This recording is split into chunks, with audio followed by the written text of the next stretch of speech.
Okay, we're back in session, and we have a work session item. Evan, if you'd just like to introduce yourself and talk, we're going to talk about water. Yes, I could. Is it better to go to the pulpit or this good? Can you hear me? Yep. My name is Evan Johnson. I'm a water developer. I've been buying and selling water for 23 years. We buy water for cities to use, and there's a lot. About 1994, cities had to turn in water to have development, and before a developer can record their plat, they have to have approved water by the city prior to recordation of their plat. And so in 1994, the price of water in my town was $400 a share. And then when the city started requiring water, the price of the water share went up to $4,000. It went up 10 times in like a week. And the price of that share today in my town is about $12,000. There was shares on West Carter Road. They were going for $1,250, and Provo City was buying them at that price. And a gentleman the secretary of the company called me up and asked me what I thought his shares were worth, and I told him that his shares were worth $20,000. And I was new to the industry. I was a young man, and I was not wise to the ways of the world. So I went. He asked me if I'd write a letter telling him the price of his shares. I did. I went to his house, and he met me in the driveway. He grabbed the paper out of my hand and ran down to Provo City, and gave it to Merrill Bingham, who was he runs a great public utility. And shortly thereafter, there's an article appeared in the newspaper saying that I was trying to steal water from the widows. That's how it kind of is in Utah. Most people don't know that there's kind of like a water monopoly or a water cartel. The word cartel doesn't always have to be related to drugs. It's any organization that combines together to magnify their powers and money-making opportunities. There is a water cartel in Utah, and the primary members are Salt Lake City, Sandy City, the Deer Creek Provo River Water Users Association located in Pleasant Grove, and there's one in Washington County Water Conservation District down in St. George. They're pushing for the Lake Powell pipeline. Jordan Valley is also a member, and Weber Basin Water Conservation District. These billion-dollar water districts are the primary drivers of Utah's water policy currently. They handpick the state engineer, and they also craft our water legislation by sitting on the Water Task Force. They write our laws that change our water policies.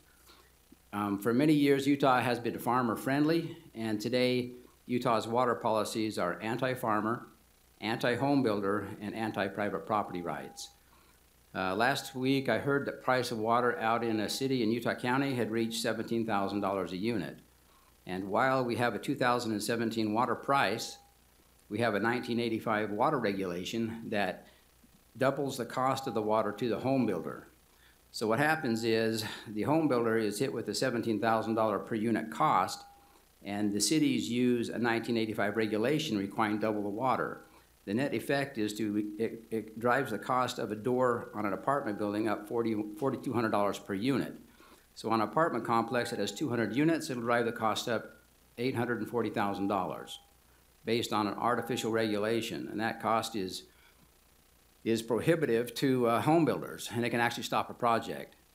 There are also cities in Utah County that require double the water that's needed. We had a large corporation come to Utah, and they were developing a 29-acre piece for a big box store, and these old water regulations were used to basically rip off this corporation for about $750,000.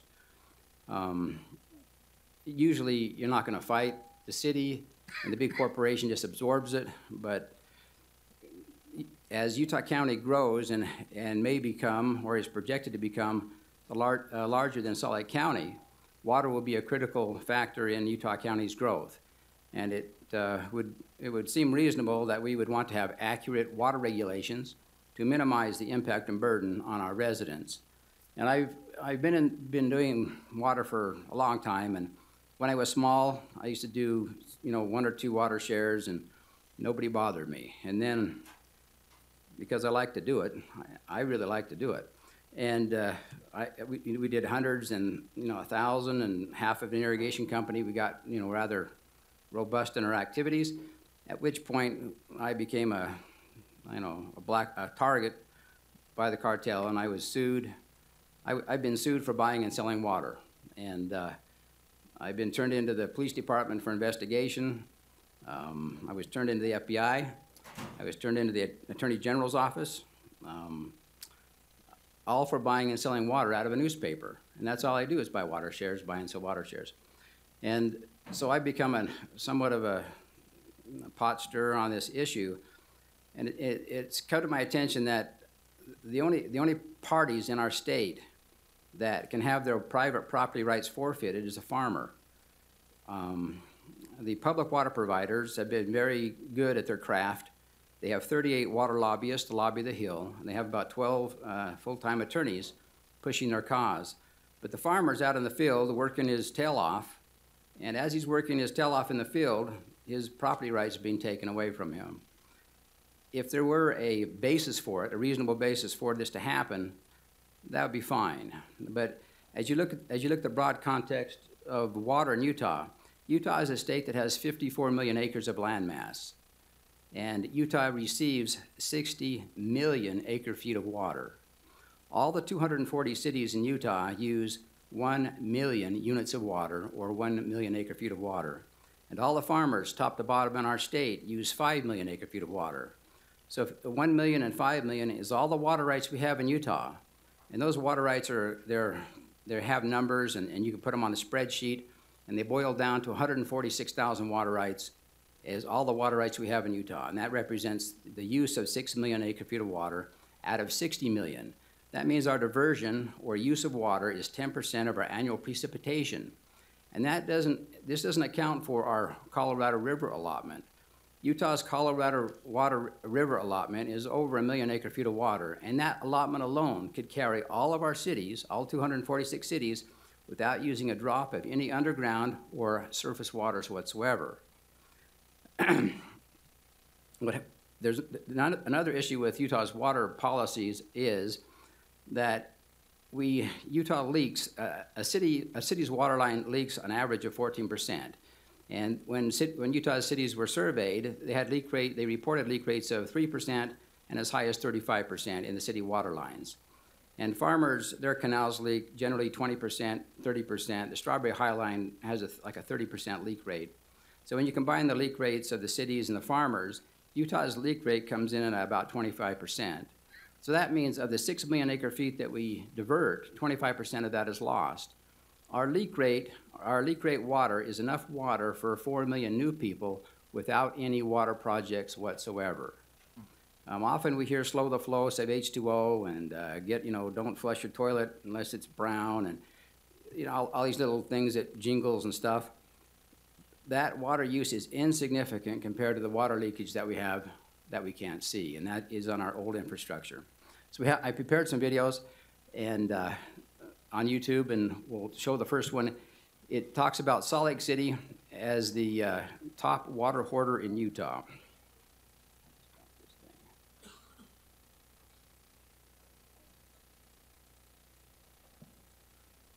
Is there sound? How do you get sound?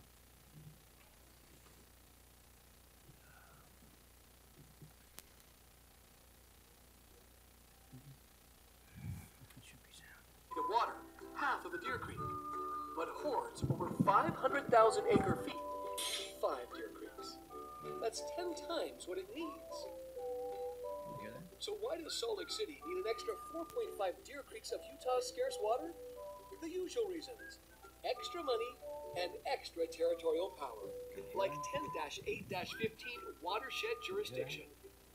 Non-Salt Lake City residents are charged $45,000 per month to buy land for Salt Lake City. Utah's Constitution clearly prohibits water hoarding to protect young cities from old, powerful cities. Today, Salt Lake City's water shadow overlays 50% of Utah's population, and 4 million acres crossing county lines into Utah, Summit, Wasatch, Juab, and Duchesne counties under the cunningly crafted loophole Utah Code 10-8-15. Salt Lake City dreamed of providing water to millions of people in the Salt Lake Valley, so it grabbed water in 5 counties. But when wall-to-wall cities, Jordan Valley Water, the CUP, entered the scene, Salt Lake City was left with only 180 resident customers. Salt Lake City still wrongfully files non-use application on this water for its future resident needs, then cleverly calls this water surplus. Subverting the law and good public policy, Salt Lake City sells $25 million in surplus water in 3 counties, while its alter ego, Metro SLC, sells hoarded bulk water rights out the back door. Year after year, Salt Lake City squeezes millions in surplus water hoarding taxes from small cities like Park City, Alta, Cottonwood Heights, Heber Valley, and Mill Creek. The state gifted Salt Lake City water for Salt Lake City residents, not other cities' residents, and especially not for water speculation, profiteering, and a $25 million hoarded water business. Being the most powerful water empire, you'd think Salt Lake City residents would enjoy the lowest cost and newest water lines in the state. Instead, residents paid double for water. Slow the flow slogans shame them for a dripping faucet, while crumbling old city water lines leak 2 billion gallons annually. But it gets worse. The empire pollutes pristine East Canyon creeks, dumping billions of gallons of nasty Utah Lake water with its 28-mile East Bench Jordan and Salt Lake canals ending at Temple Square. Water hoarding enabled the city to purchase 31,000 canyon acres for pennies from poor and middle-class property owners deprived of all water, unlike any other western state, and unable to fight a $3.7 billion unregulated utility because their land is dry. And Westside jobs, like the Facebook data center, are driven out due to the myth of lack of water, while Salt Lake City hoards billions of gallons the rest of the state could and should use.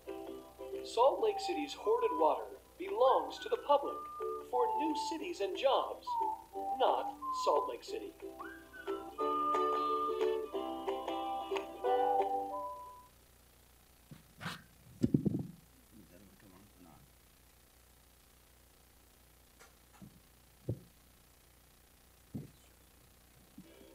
And the next video is about Utah's In the town of Alta, Utah, that's not the got one we want. bears' ears. Like disenfranchised pioneers, Indians, and islanders whose lands are taken by bureaucrats for political gold.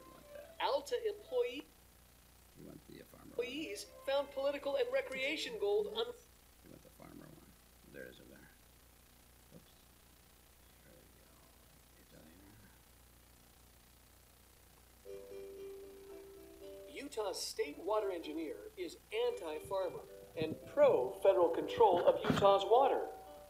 You'd think the great state of Utah, the conservative North Star of the West, founded by pioneer farmers, would be pro-farmer and anti-federal control of Utah's water. Double wrong. Utah's water cartel, the Big Nine, controls the state water engineer, governor, and legislature with their 38 lobbyists and 12 water lawyers, paid with public water dollars. Oil may have its OPEC, but Utah's water has its H2OPEC. What does Utah's Big Nine water brand look like? Federal Bureau of Reclamation, $2 trillion. Central Utah Water, $3.5 billion. Salt Lake City Public Utilities, $3.7 billion. Metro SLC and Sandy, $1 billion. PRWUA, Deer Creek, $1 billion. SPU, Sandy, $2 billion. Jordan Valley, $1 billion. Weber Basin, $0.2 billion. Washington County, $0.2 billion. Here's the problem. Being the first to beneficially use the water, farmers were given the senior water rights of first call on the water source. With the construction of dams and reservoirs, the federal government grabbed new junior water rights, giving them second call. But the feds don't like playing second fiddle. They don't want to be the little fish in a big pond. They want to own it. even though there are no federal farms or federal uses. Today, the federal government has 4.4 million acre-feet of new applications to appropriate Utah's water. They should pay for it like anyone else. But why would they, when they can get it for free by cutting farmers' water using the state engineer? The state engineer should be rejecting federal water overreach, just like the governor is fighting the feds to take back 30 million federal acres of land. Why isn't our state water engineer supporting our land policies? There is no need for the state engineer to take the farmers' water. All Utah's 244 cities combined use 1 million acre-feet of water out of Utah's 60 million acre-feet of annual precipitation. And our hardworking farmers growing the tasty food we eat use only 5 million acre-feet of water annually. There is no water shortage. The cartel's water shortage myth used to take away farmers' water without paying just compensation is manure. State water privileges used to be created equal for all. 5 years to use it or lose it. Today, the state engineer discriminates against farmers. But in 2008, the cartel scammed the farmers into supporting HB 51, while hiding the real intent to give themselves water forfeiture immunity. The cartel can't lose their water rights ever. With HB 51, the state no longer controls Utah's water. The cartel does. Anti-farmer and pro-cartel water legislation continues to add rights to the cartel and take rights away from the farmers. Today, only the Utah farmer and a little industry are subject to private property water forfeiture. When will it end?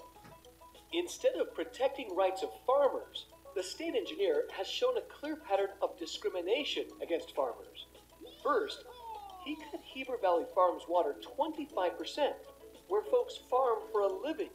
Second, he cut Carbon County farm water 25%, where folks farm for a living. Third, the state engineer waited until after Salt Lake Valley farmers sold 64,000 acre-feet of water, 5 billion gallons, to the cartels, then boosted the water, turning that 64,000 acre-feet into 80,000 acre-feet by changing the irrigation duty. Fourth, he dogpiled into a lawsuit to frighten a Delta family farmer, the Vincents, for under-irrigating 150 acres, but did nothing about a Salt Lake Valley irrigation company under-irrigating 1,000 acres.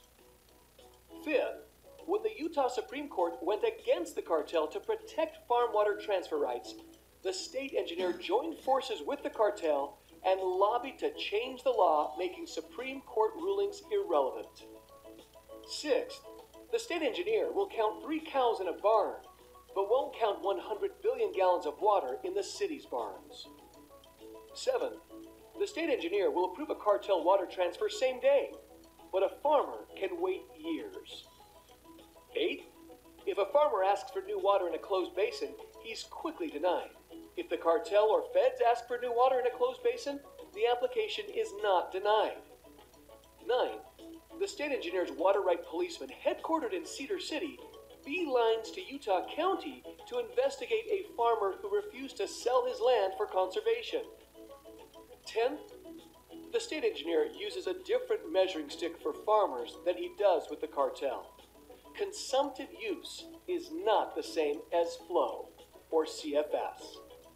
While farmers sweat in their fields to produce food, the state engineer and water cartel sweat the legislature to take the farmers' water without the payment of just compensation. Will the state engineer cut farmers' water in the Bear River Valley for new federal dams and cartel pipeline? Public food providers, farmers, and public water providers, cities, must have equal rights to the use of state's water, because food is as critical to life as drinking water. Call the governor's office at 801-538-1000. Please get us a new state engineer to protect our farmers and defederalize our water.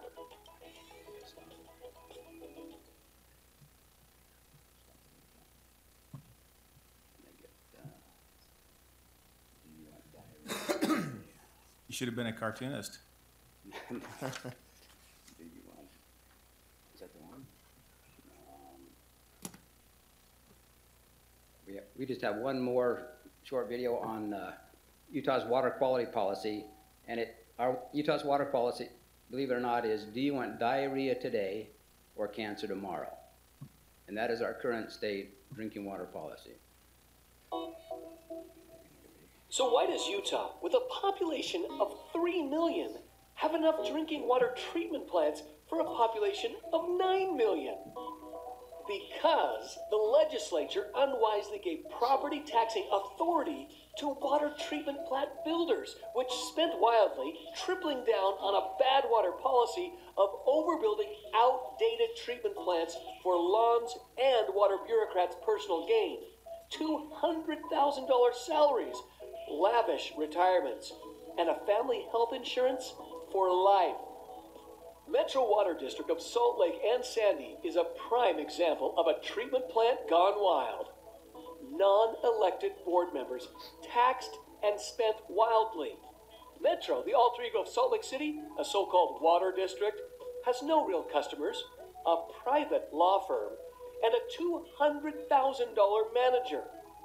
Once the bond money was spent, the water bureaucrats had cradle-to-grave security and a river of public money to manage for their cronies and pet peeves.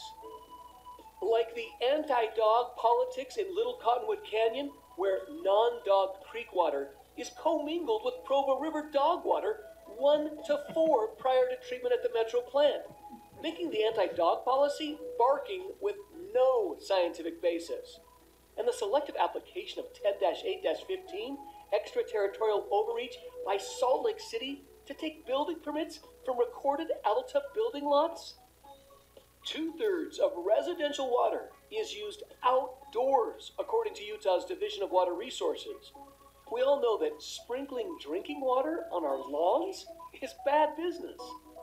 We know we should have built secondary irrigation systems in every city instead of more outdated water treatment plants to water our lawns with toxic drinking water. Today, 2 of 3 water treatment plants effectively produce drinking water for our lawns.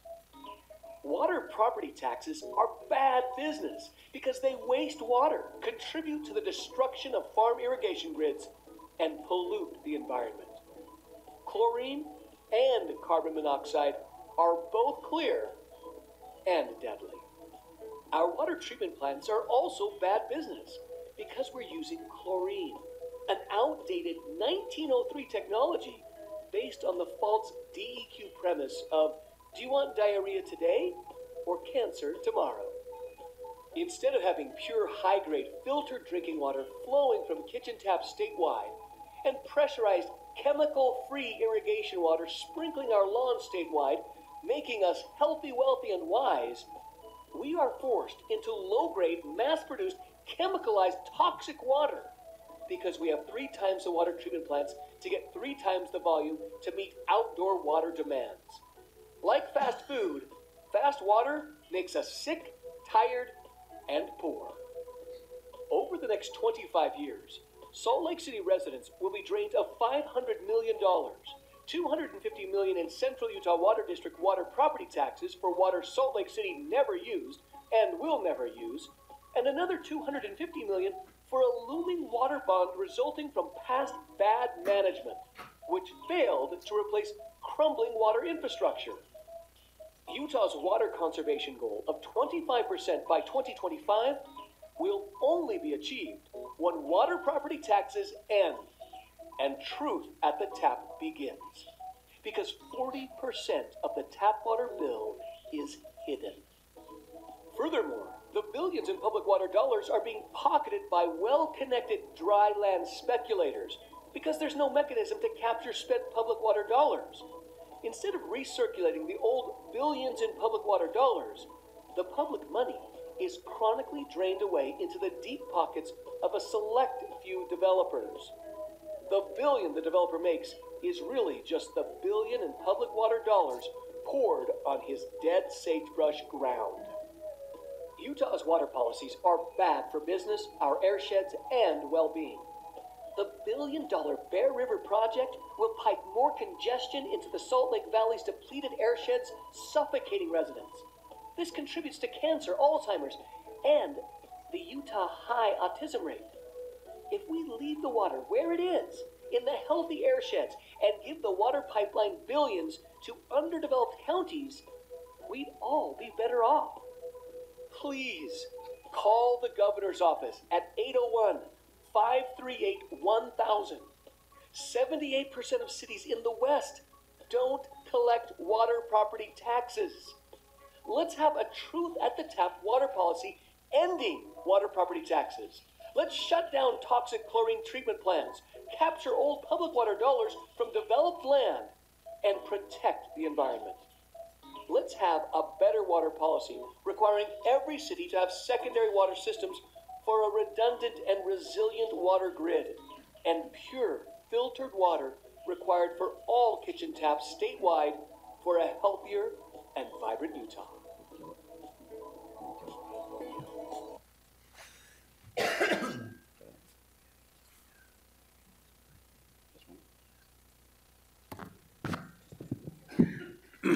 Well,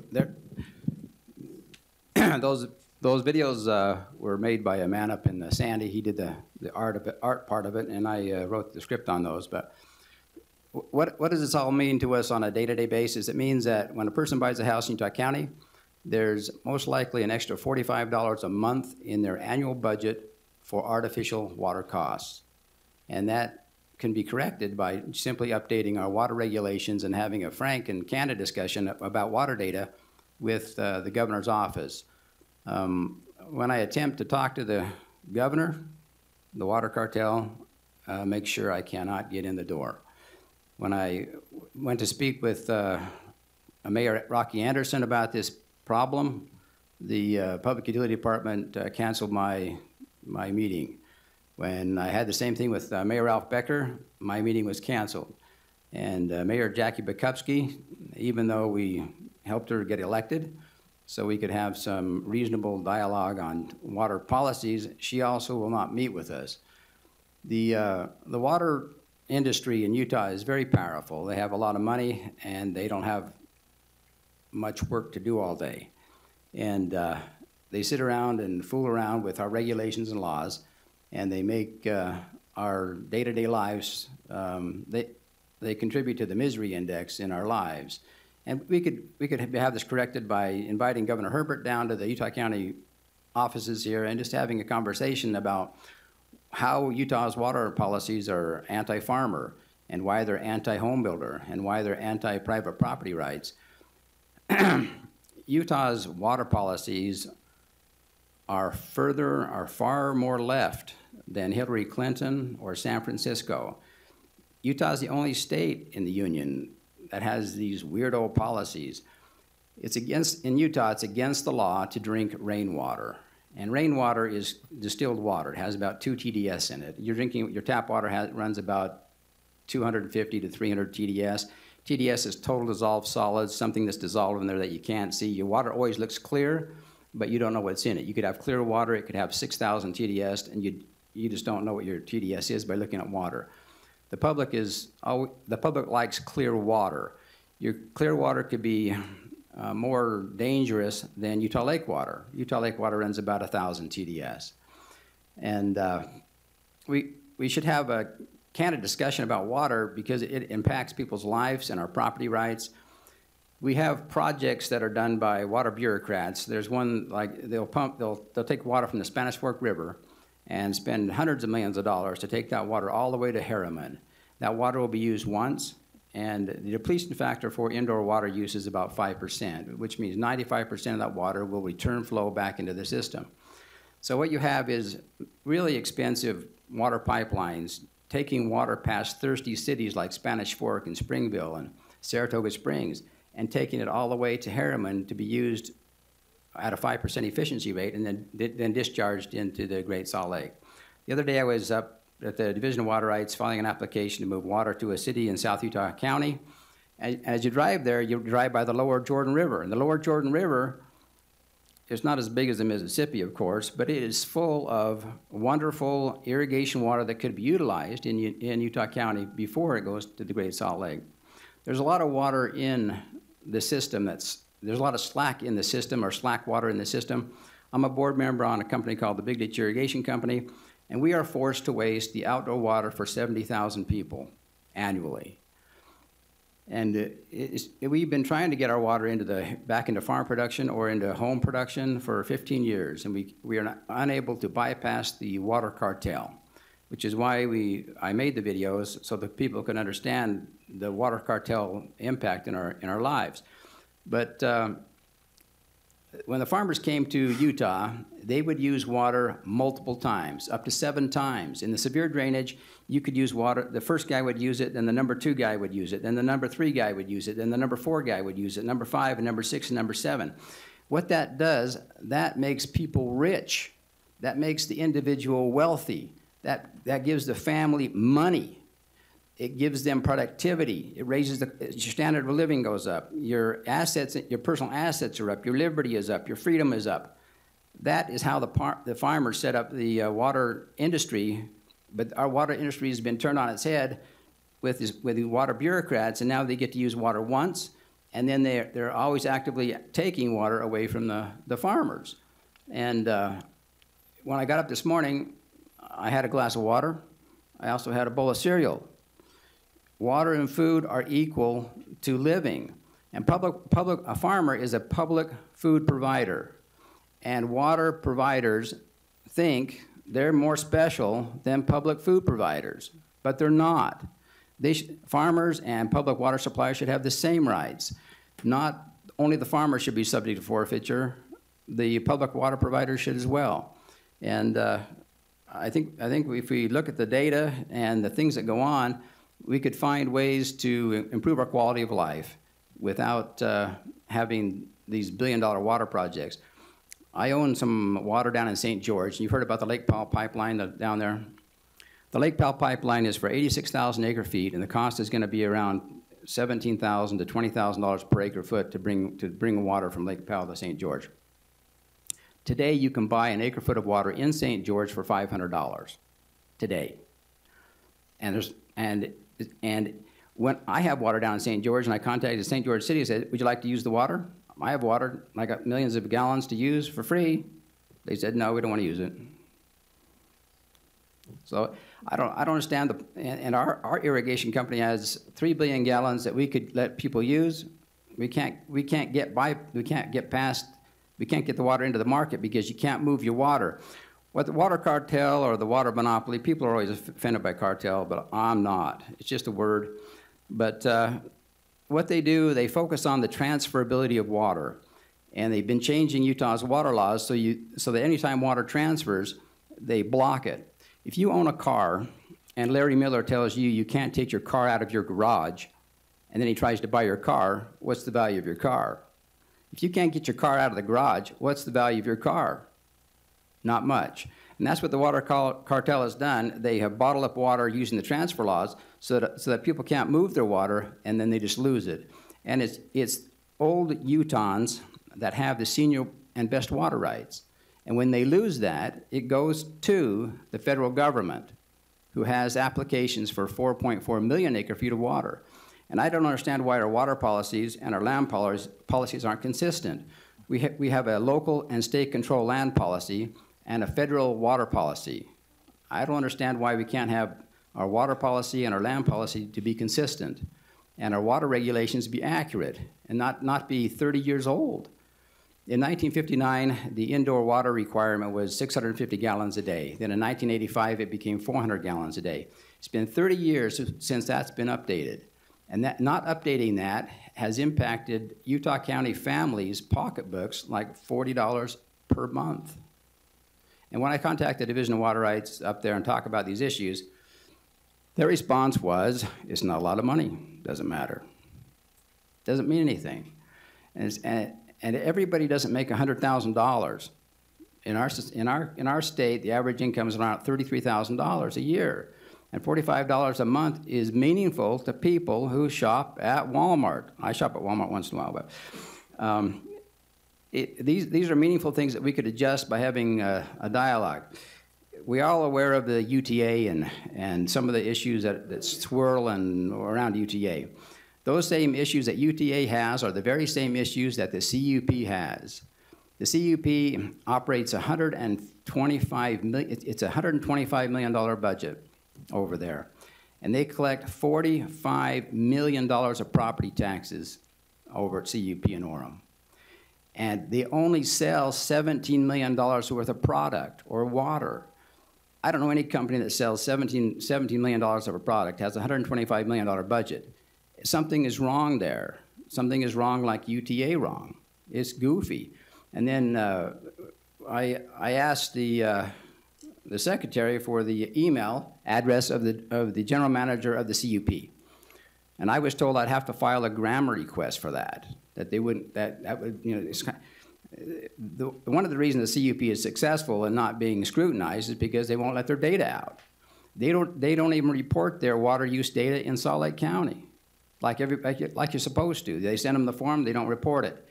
There's other issues with the CUP which I better not say in public.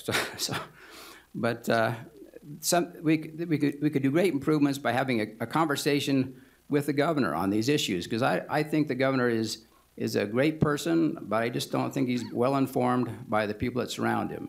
So if you have a question or a comment about water, or how much water we have, or where water's going in our state, it can't go any higher than $21,000 an acre foot. Because for that kind of money, you can bring water in from anywhere. I mean, that's ridiculous. That would make the amount of, you'd need $63,000 of water rights to develop an acre at that cost. And that's just not going to work. I mean, that isn't going to work. Yeah. So. Well, thank you. That's a lot of information. It's a lot of information there. And you gave us this paper here, and any other information that you might have, you know, that you'd like to send to us, we will. We can work on some of the things offline, and I mean, this is more of informational for us, not really just a back and forth or anything like that. But right, it's just data for your consideration, yes, huh? yeah. So thank you for bringing that. Any other questions that you might have, commissioners? No, I appreciate you coming and this information, especially the references to the various legislation. It'll be interesting to look at those and have a peek. Okay, thank you. Thank you. Thank you, Bill. Okay, we will, is there any public comment? Couple public comment, okay. Come on up, state your name.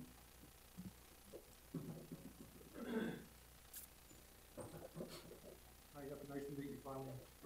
My name is Robert Stevens. I own water rights in the county, and there are things we can do here in the county. He's right. It's a use or lose. When you buy a water right, you don't really own that water right. The public owns the water right, and so through laws and regulations and bureaucratic stuff, they can take that from you. They can forfeit it. Water rights make or break land in the county.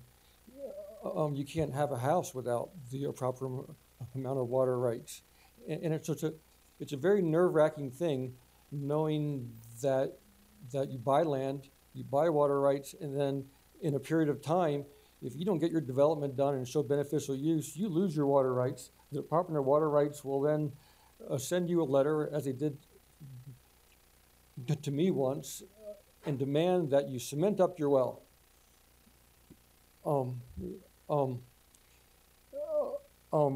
Why aren't water rights just regulated from the free market? You buy your water rights, you own your water rights. If you don't use your water, that's great. That just means more water in the dams, more water in the reservoirs. So I spend $5,000 a year to rent 100 acre feet of CUP water.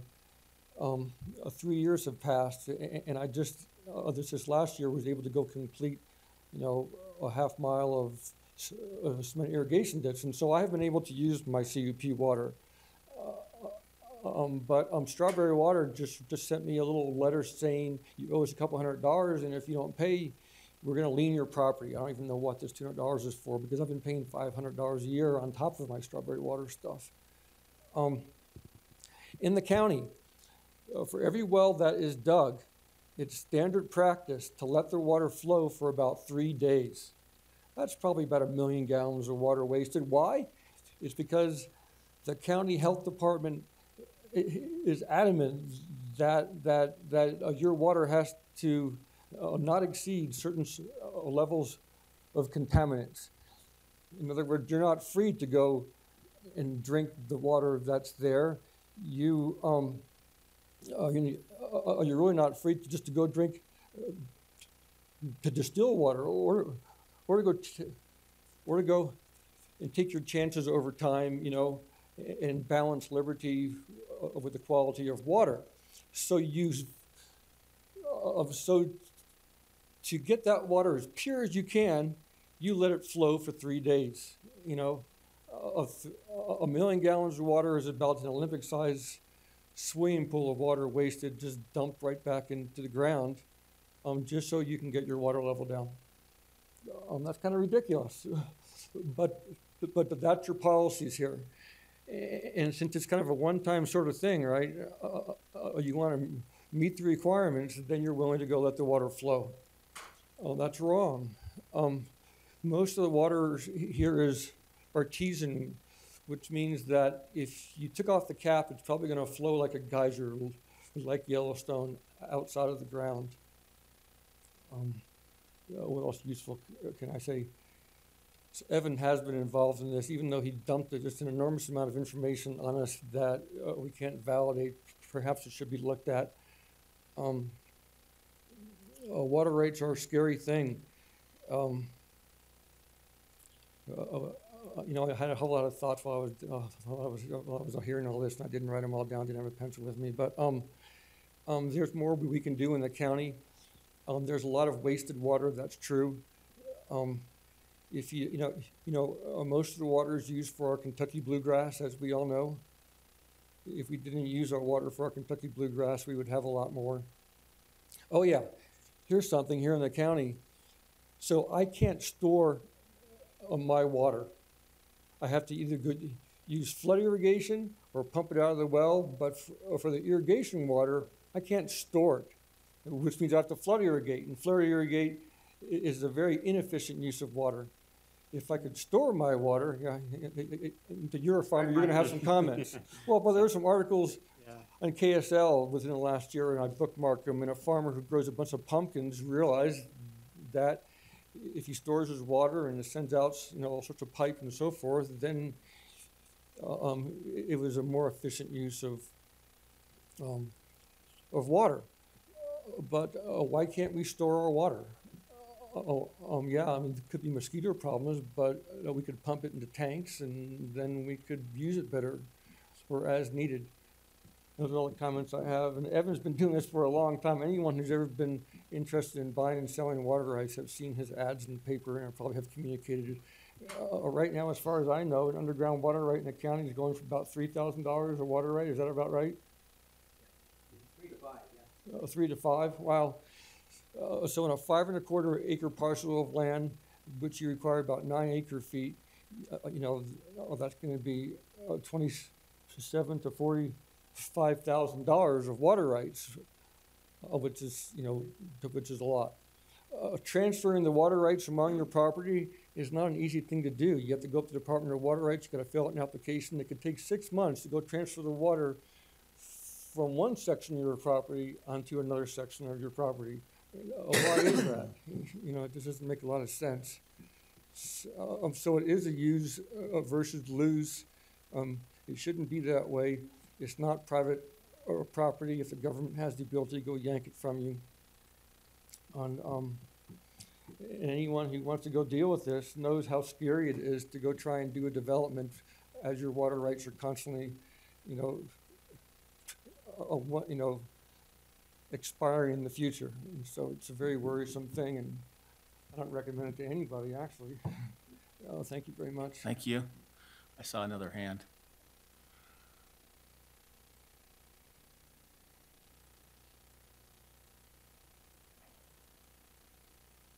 My name is Jack Robinson, and I just have a brief comment about the gentleman's presentation. I wonder how that our current water situation has impacted the development of affordable housing in our county. That would be very interesting Sure. data to look at sometime. Absolutely. I have another matter that I wanted to address with you commissioners, and I have a handout that I want to give you. If I could do that, please. Gentleman's picture here. You don't mind if this is a public record? There are some conclusions there that I would not like to have. Then I'm not public going to record. take it Can't because take I believe Okay. it should be public. Okay, okay. We'll do the same. There's some data in there about the individual. Since May 1st, there's been a gentleman in the city, Michael Martin is his name, and he's been homeless on the streets of Provo. He has no identification whatsoever, no personal ID in his possession.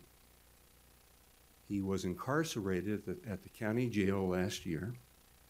The booking record that he was given has 2 incorrect entries on it, his birth date and his address. In trying to apply for a birth certificate for this gentleman through VitalCheck, he's from New York and his birth certificate is in New York, they require as one of the documents a photo ID, which he does not have. I contacted the county jail, spoke with Lieutenant Keel about the 2 incorrect entries on the booking record, and asked how we could correct that information. He said if he received a letter from the county attorney's office, that information could be corrected.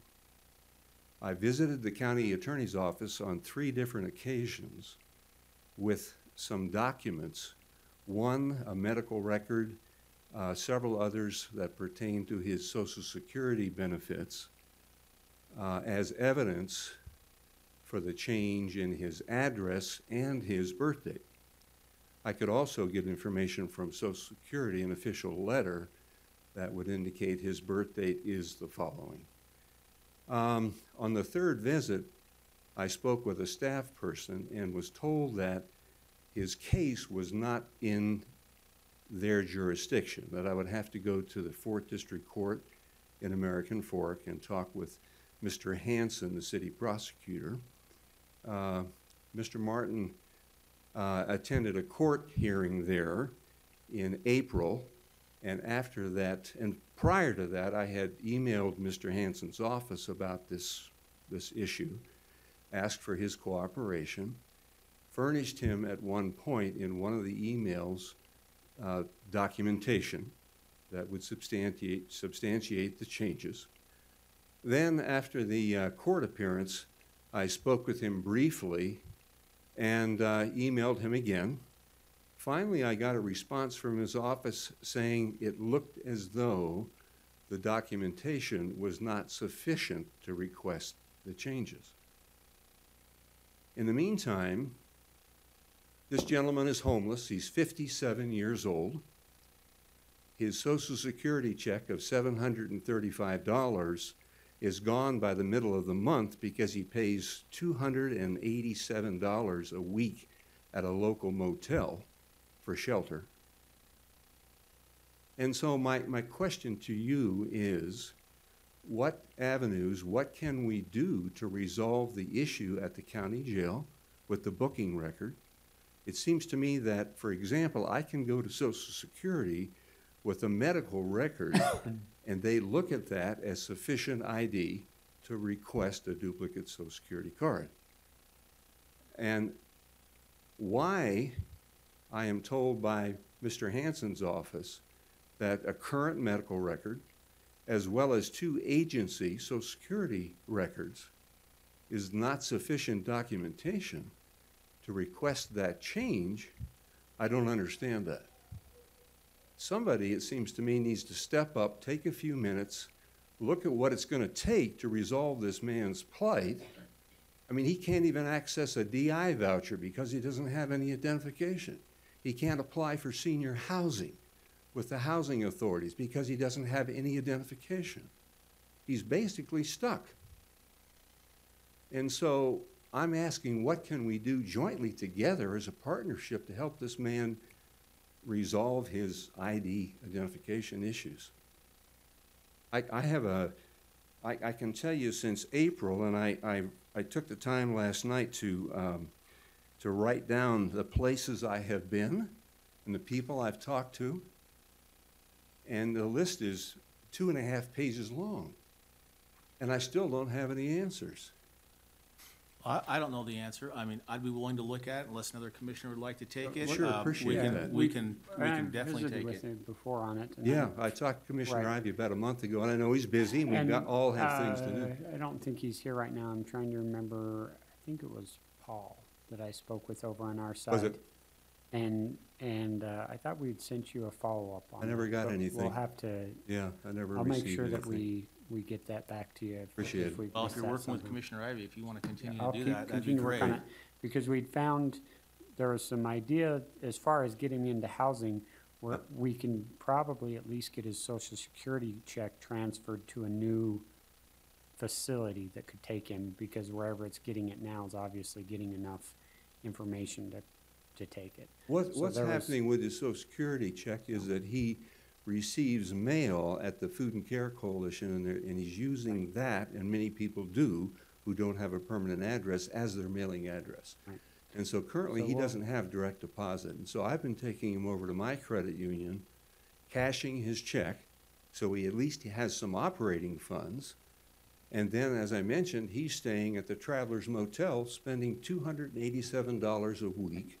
Yeah, so I'll It's follow up, crazy. I'll follow up with that again and make sure we reconnect on that issue, so. Okay, if I could just reiterate briefly again, the issue here is his booking record.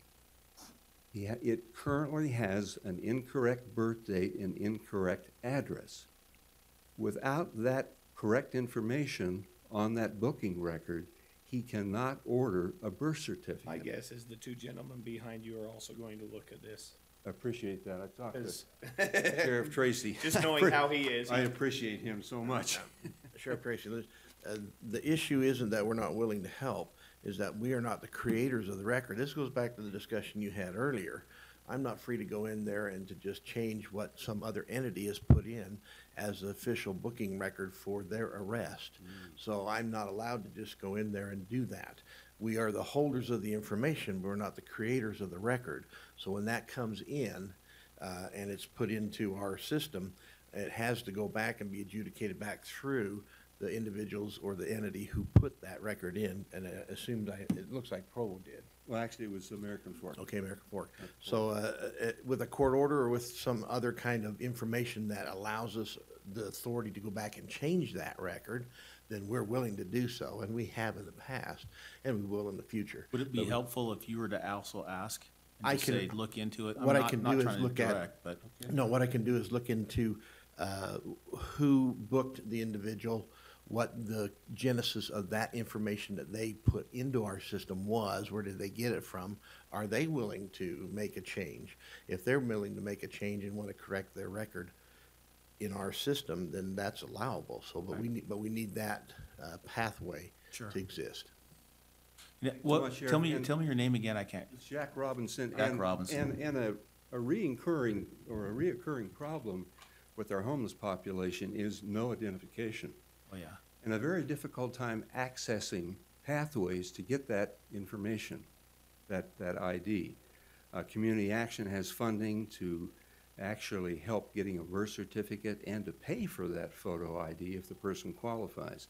But oftentimes, when some of these folks leave the jail, they have no ID, and they have no way to get it. And so without identification, we all know, the ball stops. You can't get employment, you can't access so many things. Yeah. And so I think we have a problem that kind of stays below the radar quite consistently with people. And I think it needs to be addressed a lot more progressively than Yes. we are currently. Mr. Robinson, Appreciate it. thank you for what you're doing. I mean, not too many people step up and are doing what you're doing.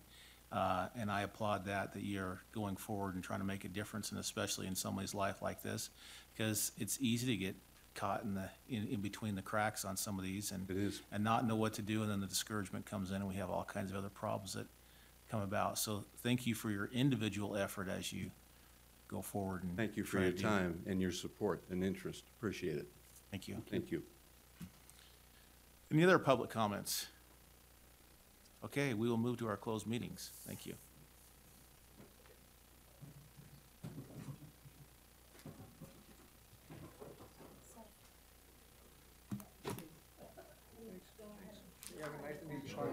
See ya.